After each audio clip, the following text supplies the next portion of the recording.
Marcus Thompson never imagined his quiet retirement in the small coastal town of Cedar Bay would be shattered by three simple words that would change everything. After serving 12 years as a Navy SEAL, including 4 brutal tours in Afghanistan and 2 in Iraq, he had earned his peaceful existence. The 34-year-old veteran had traded his combat gear for carpenter's tools, spending his days building custom furniture in the garage of his modest 2-bedroom house overlooking the harbor. The town knew little about Marcus's military background. To them, he was simply the quiet guy who fixed their porches, built their deck railings, and occasionally helped elderly neighbors with heavy lifting. His only companion was Rex, a German shepherd he had rescued from a local shelter 2 years earlier.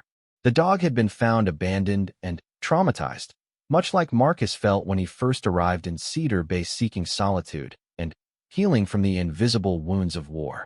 Marcus's routine was simple and therapeutic. He woke at dawn, took Rex for a long walk along the rocky coastline, returned home for coffee and breakfast, then spent his day in the garage workshop. The rhythmic sounds of sawing, hammering, and sanding helped quiet the memories that sometimes surfaced without warning. Evenings were reserved for reading military history books or watching old movies with Rex curled up beside him on the worn leather couch. The peace of Cedar Bay had slowly healed something broken inside Marcus. The nightmares came less frequently now, and the hypervigilance that once made him scan every room for exits had gradually faded. He had started to believe he could truly leave his warrior past behind and embrace this simpler life. The townspeople respected his privacy, and he had found a sense of belonging he never expected to feel again. But trouble had been brewing in Cedar Bay for months, though Marcus remained unaware of it. A group of wealthy developers from the city had been pressuring longtime residents to sell their waterfront properties.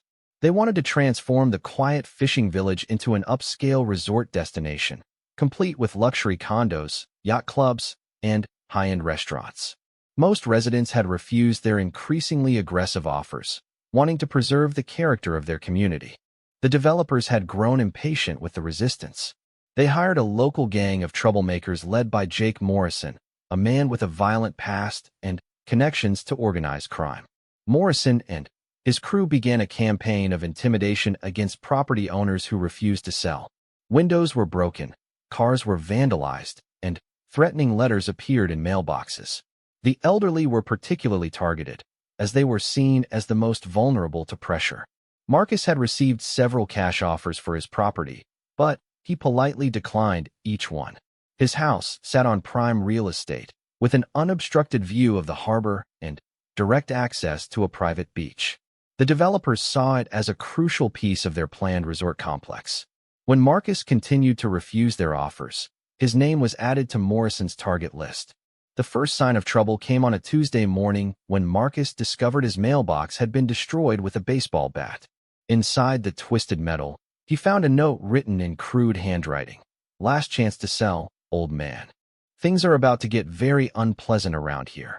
Marcus studied the note carefully, his military training automatically analyzing the threat level. His instincts, dormant for 2 years, began to stir. Rex sensed the change in his owner's demeanor immediately. The dog became more alert during their walks, staying closer to Marcus and scanning their surroundings with heightened awareness. Marcus found himself unconsciously checking his six, a habit from his military days that he thought he had overcome. He began varying his daily routes and paying closer attention to unfamiliar vehicles in the neighborhood. The second incident occurred 3 days later. Marcus returned from grocery shopping to find his garage workshop had been ransacked. Expensive tools were scattered across the floor, custom furniture projects were damaged, and paint had been thrown across his workbench. But what disturbed Marcus most was that nothing had been stolen. This wasn't a robbery, it was a message. Someone wanted him to feel violated and vulnerable in his own space. As Marcus surveyed the destruction, Rex growled low and moved toward the back door. Someone had been watching them, waiting for them to discover the damage. Marcus felt the familiar surge of tactical awareness flooding his system. His peaceful retirement was under attack, and every instinct screamed that this was only the beginning. He spent that evening cleaning up the mess, but his mind was already shifting into a different mode, one he had hoped never to access again. The third incident crossed a line that Marcus could not ignore. He arrived home from a job in town to find Rex limping and whimpering near the front door. Someone had thrown poisoned meat into his yard, and though Rex had only taken a small bite before his training kicked in, the dog was clearly sick. Marcus rushed Rex to the veterinarian, where they pumped the dog's stomach and administered treatment. The vet confirmed that the meat had contained enough poison to kill a large dog. Sitting in the veterinary clinic waiting room while Rex recovered, Marcus felt something cold and deadly awakening inside him. These weren't just threats anymore. Someone had tried to kill his dog, his only companion and connection to peace. The protective rage that had made him an elite warrior began to burn through the calm facade he had built over 2 years of civilian life. Whoever was behind this had just declared war on the wrong person. That night, Marcus sat beside Rex's bed, gently stroking the dog's fur as he slept off the effects of the poison. In the silence of his house, Marcus Thompson began to plan. He would give these people one chance to back down and leave him alone. After that, they would discover why Navy SEALs are among the most dangerous men on Earth. The quiet carpenter was about to remind Cedar Bay that some sleeping wolves should never be awakened. Marcus spent the next morning making discreet inquiries around town. His years of intelligence gathering in hostile territory had taught him how to extract information without raising suspicions. He struck up casual conversations at the hardware store, the coffee shop, and the marina, gradually piecing together the puzzle of who was terrorizing Cedar Bay's residents. The picture that emerged was darker than he had initially suspected. Jake Morrison and his crew weren't just local troublemakers. They were part of a sophisticated operation backed by serious money. The elderly widow who lived 3 houses down had received similar threats after refusing to sell her late husband's fishing cottage. The retired teacher across the street had found his car tires slashed twice in the past month. Even the local pastor had been approached with increasingly aggressive offers for the small church that sat on valuable waterfront land. Marcus learned that Morrison operated out of a rundown bar called the Anchor on the outskirts of town. The establishment served as both headquarters and meeting place for his crew of 6 men, all with criminal records ranging from assault to drug dealing. They drove expensive motorcycles and cars, clear evidence that their intimidation campaign was paying well. The local police seemed either unable or unwilling to take action against them, possibly due to corruption or simple fear. Rex was recovering well from the poisoning, but the incident had changed both dog and owner. The German Shepherd now stayed constantly alert, positioning himself between Marcus and potential threats during their walks.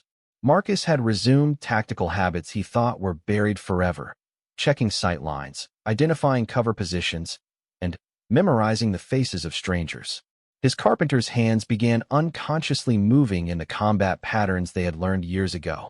The breaking point came on Saturday evening. Marcus was in his garage, working late on a dining room table commission, when he heard Rex barking frantically from inside the house. He set down his tools and moved toward the back door, every sense heightened.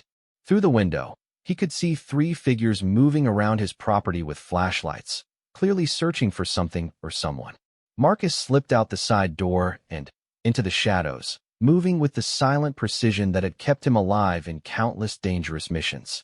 He circled around to get a better view of the intruders and immediately recognized Jake Morrison from the description he had gathered around town.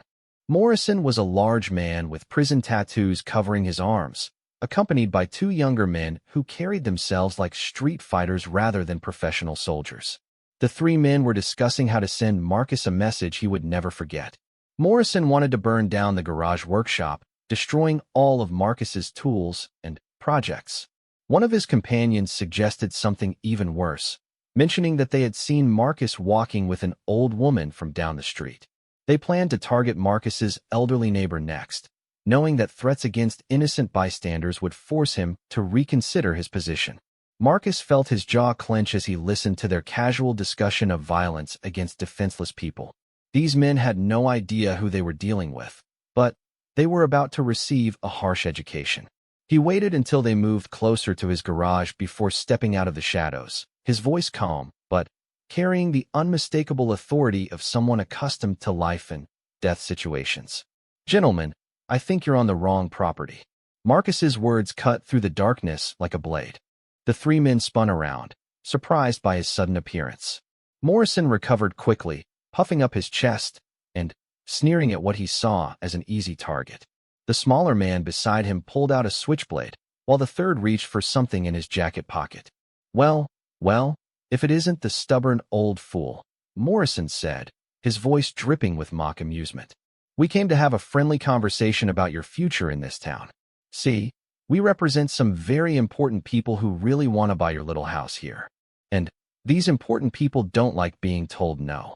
Marcus studied the three men with the same detached analysis he had once applied to enemy combatants. Morrison was clearly the leader, but relied on intimidation rather than skill. The one with the knife was nervous, probably inexperienced with serious violence. The third man was the most dangerous, moving with the controlled tension of someone who had used weapons before. Marcus cataloged their positions, weapons, and escape routes in seconds. "I appreciate the late-night visit," Marcus replied, his tone remaining conversational despite the threat. "But I already gave you my answer through the proper channels. I'm not interested in selling. I suggest you leave now, and we'll pretend this conversation never happened."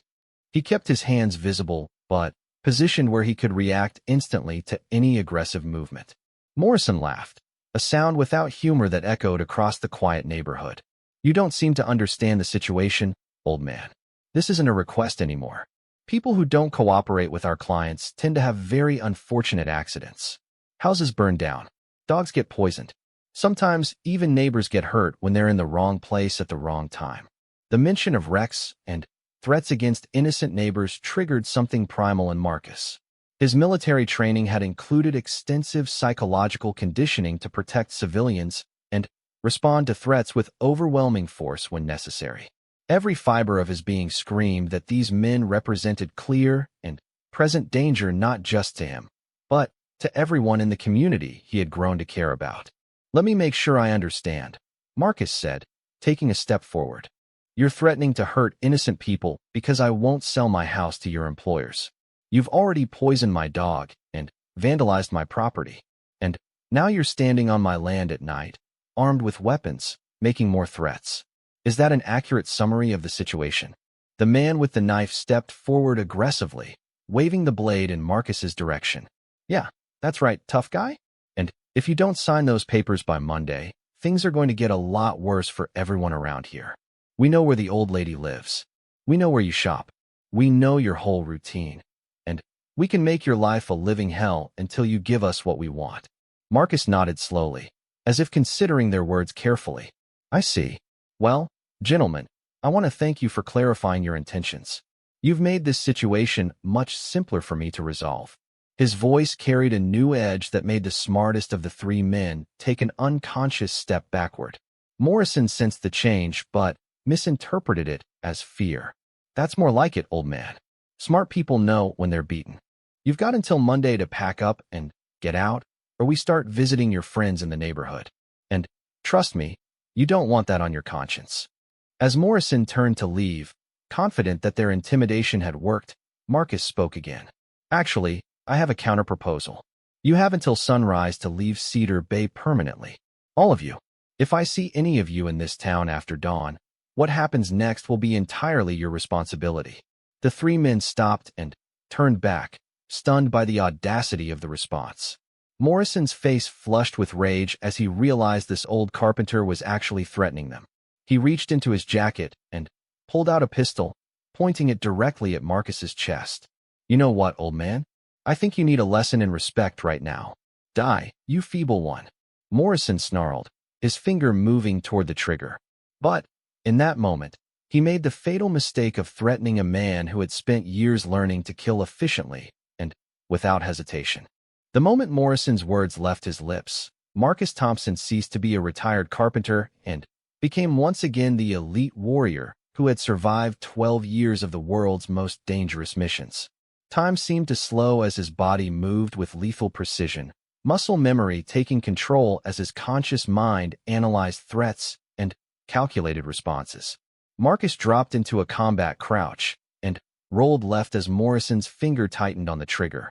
The gunshot shattered the night air, but The bullet passed harmlessly through the space where Marcus had been standing a split second before. Before Morrison could adjust his aim, Marcus had closed the distance between them, moving faster than any of the three men thought possible for someone they had dismissed as an old man. The knife wielder lunged forward, attempting to support his leader, but Marcus caught his wrist in a grip that felt like a steel trap. A quick twist and sharp upward strike broke the man's arm with an audible crack, sending the switchblade spinning into the darkness. The attacker dropped to his knees, screaming in pain and clutching his shattered limb. Morrison tried to bring the pistol around for another shot, but Marcus was already inside his guard.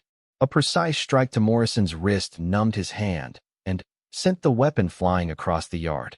Before Morrison could react, Marcus grabbed him by the throat and applied just enough pressure to cut off his air supply without crushing his windpipe. The gang leader's eyes widened in terror as he realized he was completely helpless in the hands of someone far more dangerous than he had ever imagined. The third man, who had seemed the most professionally cautious of the group, chose that moment to draw his own weapon. But Marcus had been tracking his movements throughout the entire encounter. Still holding Morrison with one hand, Marcus kicked backward without looking, his boot connecting perfectly with the gunman's knee. The joint bent sickeningly in the wrong direction, and the man collapsed with a howl of agony, his unfired pistol falling beside him. In less than 15 seconds, three armed criminals who had terrorized an entire community lay broken and defeated in Marcus's yard. Not one of them had been able to land a blow or fire an effective shot. The carpenter they had thought to intimidate had demolished them with surgical precision, using exactly the amount of force necessary to neutralize each threat without killing anyone. Marcus maintained his grip on Morrison's throat, watching the man's face turn purple as he struggled futilely against fingers that could have crushed his windpipe in an instant. When Morrison's struggles began to weaken, Marcus released the pressure just enough to allow him to breathe, but kept his hand positioned as a constant reminder of how quickly the situation could turn fatal. "Let me explain something to you, Jake," Marcus said, his voice calm and conversational despite what had just occurred. "My name is Marcus Thompson, and until 2 years ago, I was a United States Navy SEAL. I've killed more dangerous men than you before breakfast on a Tuesday morning. The only reason you're still breathing is because I choose to let you live."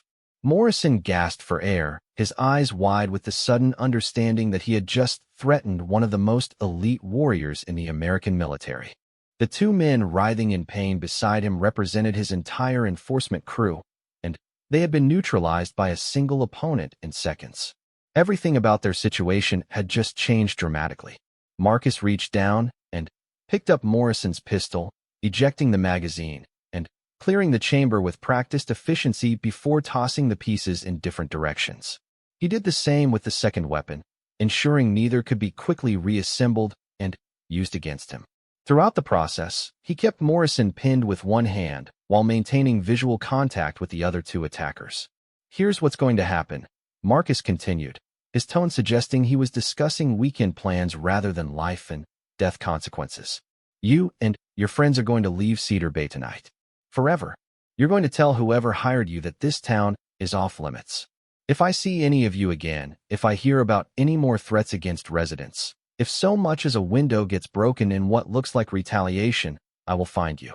And when I do, our next conversation will end very differently." The man with the broken arm whimpered from his position on the ground, trying to cradle his shattered limb. "You can't do this to us, man. We've got powerful people backing us. They'll send others. This isn't over just because you got lucky tonight." Marcus turned his attention to the injured man, and something in his gaze made the criminal immediately regret speaking. "Let me be very clear about something. This wasn't luck. This was a controlled demonstration using approximately 5% of my actual capabilities. If your employers send others, I will treat them as enemy combatants in a war zone. Navy SEALs have rules of engagement, but those rules change significantly when civilians are threatened on American soil." He released Morrison and stepped back, allowing the gang leader to collapse to his knees while gasping for breath. Marcus stood over the three defeated men, and for a moment, they caught a glimpse of the warrior who had fought in the world's deadliest conflicts. The peaceful carpenter was gone, replaced by someone who radiated controlled violence and absolute certainty. You have 30 minutes to collect whatever belongs to you and leave town, Marcus announced. I'll be watching to make sure you don't stop to threaten anyone else on your way out. The man with the broken knee will need medical attention, but he can receive it in the next county. Consider this your only warning and the last mercy you'll receive from me.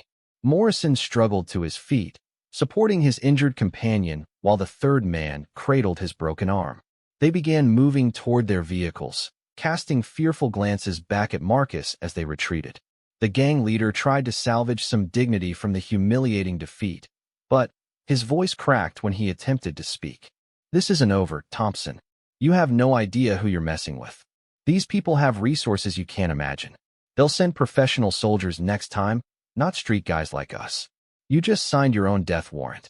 Marcus watched them stumble away, memorizing their license plate numbers and noting the direction they took when leaving his property. He waited until he could no longer hear their vehicles before allowing himself to fully assess what had just occurred. The confrontation had lasted less than 5 minutes, but it had fundamentally changed everything about his situation in Cedar Bay. Rex emerged from the house, moving carefully but with obvious relief at seeing his owner unharmed. The dog sniffed the areas where the intruders had fallen, his hackles rising as he detected the scent of fear and pain. Marcus knelt down and scratched behind Rex's ears, drawing comfort from the simple contact with his loyal companion. As the adrenaline began to fade from his system, Marcus realized that his peaceful retirement was effectively over. Morrison had been right about one thing. Powerful people with resources were behind this campaign of intimidation. They would not accept tonight's defeat as final, and they would escalate their response accordingly. Marcus had just declared war on an enemy whose full strength and capabilities remained unknown. But as he looked out over the quiet harbor where he had found so much peace, Marcus felt no regret about his actions. These people had threatened innocent civilians and attempted to destroy the community that had given him a second chance at life. They had forced him to choose between his desired anonymity and his core duty to protect those who could not protect themselves. Marcus Thompson had made his choice, and there would be no backing down from the consequences. The developers and their criminal associates were about to learn why some battles should never be started, especially against men who have dedicated their lives to winning wars. The quiet carpenter was gone forever, replaced by a predator who would stop at nothing to defend his new home and the people in it. The retaliation Marcus expected came sooner than even he had anticipated. Within 48 hours of Morrison's humiliating defeat, black SUVs with tinted windows began appearing around Cedar Bay. These weren't local criminals driving flashy cars. They were professionals in unmarked vehicles conducting surveillance with military precision. Marcus spotted them immediately, recognizing the tactical positioning and communication patterns of trained operators. From his workshop window, Marcus observed 3 separate teams conducting overlapping surveillance of his property and the surrounding neighborhood. They changed positions every few hours, maintained radio discipline, and showed the kind of patience that marked them as experienced professionals rather than street thugs. Someone had taken Morrison's warning seriously and escalated the situation to an entirely different level. Marcus spent Sunday morning identifying each surveillance team's position, equipment, and probable mission parameters. Using skills honed during countless reconnaissance missions, he mapped their coverage zones and noted their blind spots. These men were good, but they weren't SEALs, and they had made the critical error of assuming their target was an ordinary civilian who wouldn't recognize professional surveillance. Rex sensed the heightened tension and stayed close to Marcus throughout the day, occasionally growling toward windows when the surveillance teams shifted positions. The dog's acute hearing picked up radio transmissions and engine sounds that confirmed Marcus's assessment of the threat level. Whatever organization had hired these professionals possessed significant resources and was treating this as a serious military operation. By Sunday evening, Marcus had identified the command post in a rented house 3 blocks away, counted at least 12 operatives in 4 teams, and confirmed they were carrying military-grade communications equipment. More disturbingly, he had spotted long-range surveillance gear and what appeared to be sniper rifles being moved into position on rooftops overlooking his property. The rules of engagement had clearly changed. The elderly neighbors who lived nearby were completely unaware of the dangers surrounding them. Marcus watched the surveillance teams tracking the movements of innocent civilians, cataloging their routines, and identifying potential leverage points. It became clear that these professionals intended to use the townspeople as weapons against him, threatening harm to force his cooperation or draw him into vulnerable positions. Monday morning brought an escalation that confirmed Marcus's worst fears about his opponent's intentions. As he prepared breakfast, Rex began barking frantically at the front door. Through the window, Marcus saw his elderly neighbor, Mrs. Catherine Walsh, standing on her porch in obvious distress. She was holding an envelope and calling for help, clearly frightened by something she had discovered. Marcus approached carefully, scanning for potential threats before leaving his defensive position. Mrs. Walsh was a 72-year-old widow whose husband had been a Korean War veteran. She had always been kind to Marcus, bringing him homemade cookies and asking about his woodworking projects. Seeing her terrified and vulnerable triggered every protective instinct in his warrior's heart. "Marcus, thank God you're here," Mrs. Walsh said, her voice shaking as she held out the envelope. "Someone left this in my mailbox during the night. I don't understand what they want from me, but they mentioned you by name. I'm scared, Marcus. I've lived in this house for 45 years, and nothing like this has ever happened." Marcus took the envelope and immediately noted it bore no postmark or postal markings, confirming it had been hand-delivered during the night. Inside was a professionally printed letter that made his blood run cold. The message was clear, concise, and demonstrated intimate knowledge of Mrs. Walsh's daily routine, family connections, and personal vulnerabilities. The letter informed Mrs. Walsh that her continued safety depended entirely on her cooperation in convincing Marcus to accept the developer's offer for his property. It provided specific details about her weekly grocery shopping, her Tuesday visits to her husband's grave, and her Thursday afternoon bridge games with 3 other elderly women in the neighborhood. The implied threat was unmistakable: cooperate or face consequences. Most chillingly, the letter included photographs taken through her windows, showing her reading in her favorite chair, cooking in her kitchen, and sleeping in her bedroom.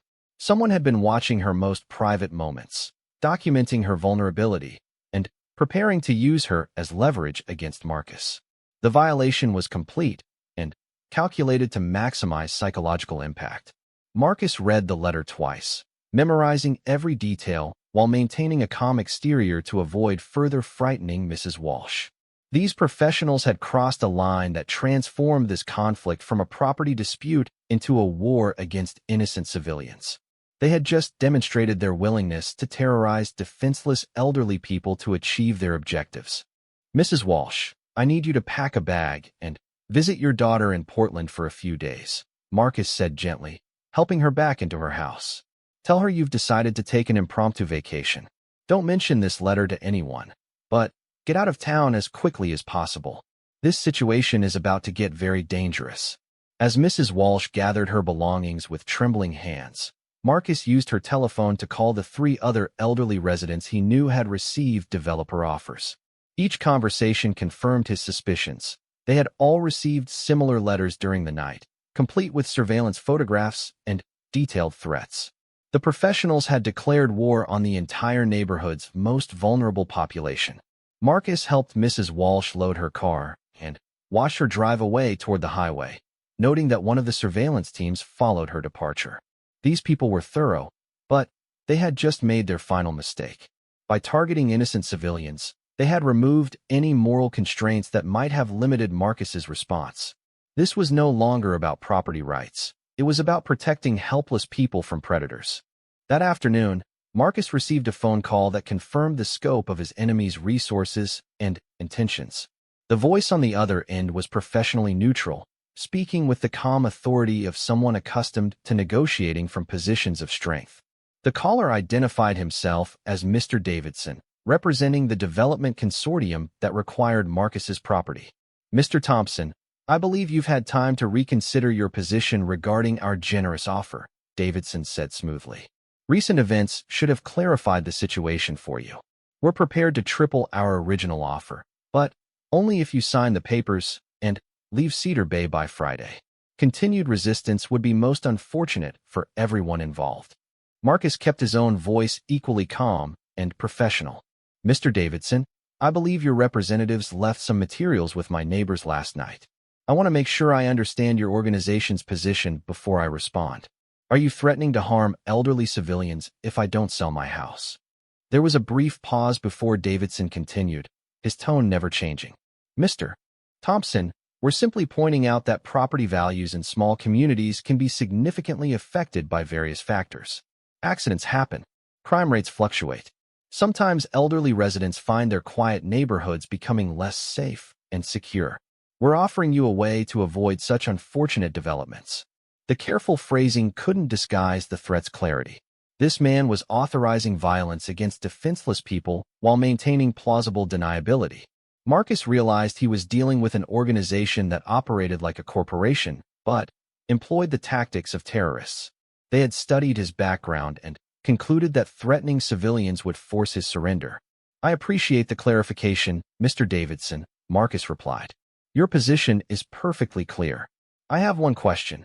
Are you prepared to accept full responsibility for the consequences of that position? Davidson's laugh was cold and confident. Mr. Thompson, we've researched your background thoroughly. You're a retired soldier trying to play civilian in a small town.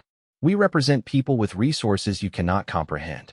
Military contractors, private security firms, political connections at the highest levels. Your little display with Morrison's crew was impressive, but we operate on an entirely different level. Marcus felt something shift inside him, a familiar coldness that he had hoped never to experience again. These people had just revealed their complete willingness to wage war against innocent civilians while believing their resources made them untouchable.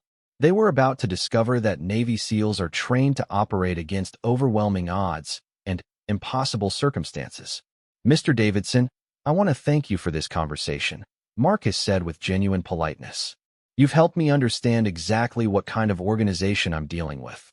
I hope your employers have excellent life insurance policies, because they're going to need them. The phone went dead as Davidson absorbed the implications of that statement. In his expensive office hundreds of miles away, the man who had orchestrated terrorism against elderly civilians began to wonder if his organization had underestimated their target. But, by then, it was far too late to reconsider their tactics. Marcus Thompson had received their declaration of war, and he was about to respond with the full fury of a warrior who had spent years perfecting the art of destroying his enemies completely. Marcus Thompson had fought in wars where the rules of engagement were clear and the enemy wore uniforms, but this battle would be different. These criminals had brought warfare to American soil and targeted innocent civilians, which meant Marcus would respond with methods that would have been considered extreme even in his darkest overseas missions. They had awakened something in him that should have remained dormant forever. The first phase of Marcus's counterattack began Tuesday night, with systematic intelligence gathering that would have impressed his former SEAL commanders. Using skills perfected in hostile territory, he ghosted through Cedar Bay in complete darkness, mapping every surveillance position and identifying each operative's equipment, routine, and communication patterns. By dawn, he knew more about their operation than they suspected possible. The surveillance teams had established their command post in a rented beach house that overlooked the harbor.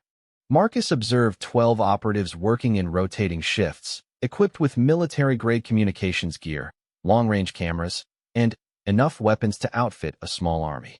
They maintained professional discipline, but had made the fatal error of underestimating their opponent's capabilities. Wednesday morning marked the beginning of Marcus's psychological warfare campaign.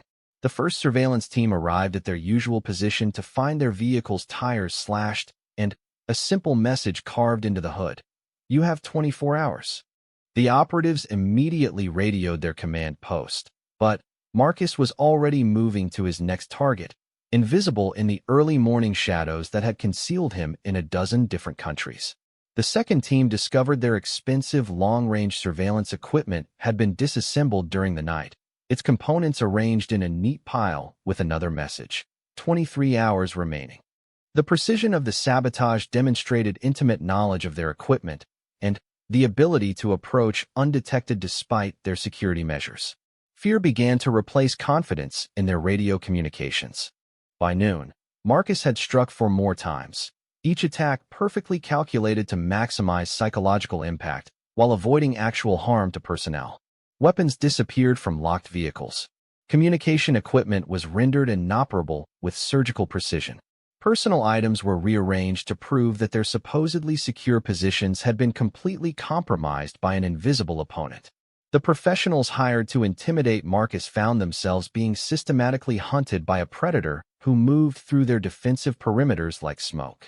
Every attempt to establish new security protocols was immediately circumvented by someone who anticipated their tactics and possessed vastly superior fieldcraft skills. Their hunter was always 3 steps ahead, striking when and where they least expected. Thursday brought escalation as Marcus began targeting the command post itself. The operatives inside their rented beach house woke to find their perimeter alarms disabled and a detailed floor plan of their facility left on their kitchen table. Marcus had been inside their supposedly secure headquarters while they slept, demonstrating that nowhere was safe from his reach. The psychological pressure was becoming unbearable. Davidson's organization responded by bringing in additional personnel, but Marcus had anticipated this move. He watched from concealment as 2 more vehicles filled with armed men arrived at the command post, noting their license plates, equipment, and tactical signatures. Each new arrival simply provided him with additional targets for his systematic dismantling of their operation. The breaking point came Thursday evening when Marcus decided to send a message that would end this conflict permanently. Using techniques learned in the world's most dangerous conflict zones, he infiltrated the command post during shift change and left behind something that would haunt his enemies' nightmares: detailed photographs of each operative sleeping, eating, and relaxing, taken from inside their own facility. But the photographs came with an accompanying message that transformed fear into absolute terror: complete dossiers on each operative's home address, family members, daily routines, and personal vulnerabilities. Marcus had spent 3 days gathering intelligence that revealed everything about his enemies' personal lives, demonstrating that he could reach them anywhere, anytime, regardless of their security measures. The message was brutally simple. You threatened innocent elderly people in my town. Now your families are in my crosshairs. You have until sunrise to evacuate Cedar Bay permanently, or I will show you what real terrorism looks like. This is your only warning. The next communication will be obituaries. By midnight Thursday, the first surveillance team had abandoned their position and left town. By 2 a.m., the command post was being hastily evacuated as operatives realized they were being systematically hunted by someone far more dangerous than they had ever encountered. By dawn Friday, not a single hostile operative remained in Cedar Bay, leaving behind thousands of dollars in abandoned equipment. Davidson's phone call came Friday morning, his previously confident voice now strained with barely controlled panic. Thompson, this has gone too far. My people are reporting that you've threatened their families. That crosses every line of professional conduct. This is supposed to be business, not personal warfare. Marcus's response was delivered with the cold precision of someone who had spent years eliminating enemies of the United States. Mr. Davidson, you made this personal when you threatened elderly civilians. Your people chose to wage war against innocent Americans on American soil. I simply responded using methods appropriate to the threat level you established. You're insane if you think you can threaten trained professionals and get away with it, Davidson sputtered. We have resources you cannot imagine. This organization has connections that reach to the highest levels of government. You've just declared war on people who can destroy you completely. Marcus almost smiled at the empty threats from a man whose entire operation had been dismantled in less than a week. Mr. Davidson, let me explain something about resources. Your people were professionals, but they weren't warriors. They've never faced an enemy trained to operate behind hostile lines with minimal support. They've never been hunted by someone who kills for his country as a profession. The silence on the line stretched for several seconds before Marcus continued. Your surveillance teams have withdrawn from Cedar Bay. Your command post has been abandoned. Your operatives are currently hiding in hotel rooms 300 miles away, afraid to return to their own homes because they know I can reach them anywhere. This is what happens when corporate criminals try to wage war against a Navy SEAL. Davidson's voice cracked as he attempted one final threat. This isn't over, Thompson. My employers have too much invested in this project to walk away because of one man. They'll send others. They'll escalate until you're eliminated permanently. You have no idea what you've started here. Marcus's response carried the finality of a death sentence. Then, you'd better hope those employers have made their peace with God, Mr. Davidson, because if anyone else threatens the people of Cedar Bay, I will find your organization's leadership and eliminate them with extreme prejudice. I will hunt down every person responsible for this operation and end their lives professionally and permanently. The phone went dead, leaving Davidson staring at the receiver in his trembling hand. In boardrooms across the country, wealthy developers who had thought themselves untouchable received reports that their invincible enforcement operation had been destroyed by a single retired soldier. The Cedar Bay project was quietly abandoned as they realized some battles could never be won, regardless of resources or connections. 6 months later, Marcus Thompson returned to his quiet life as Cedar Bay's carpenter, building furniture and walking wrecks along the peaceful harbor. The elderly residents had returned to their homes, the threatening letters had stopped, and the black SUVs never appeared again. The developers found other projects in other towns, having learned that some communities are protected by forces beyond their comprehension. Marcus never spoke about the week when Cedar Bay became a battlefield, and the townspeople never learned the full extent of what he had done to protect them.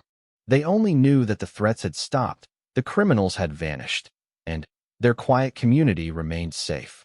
Sometimes, on clear mornings when he walked along the shore, Marcus would catch Rex studying the harbor with alert eyes, but the danger had passed. The Navy SEAL who had never lost a battle had fought his final war, defending the innocent people who had given him peace and purpose in retirement. Cedar Bay remained exactly what it had always been, a quiet coastal town where ordinary people lived ordinary lives, protected by an extraordinary guardian who asked for nothing in return except the right to live among them in peace.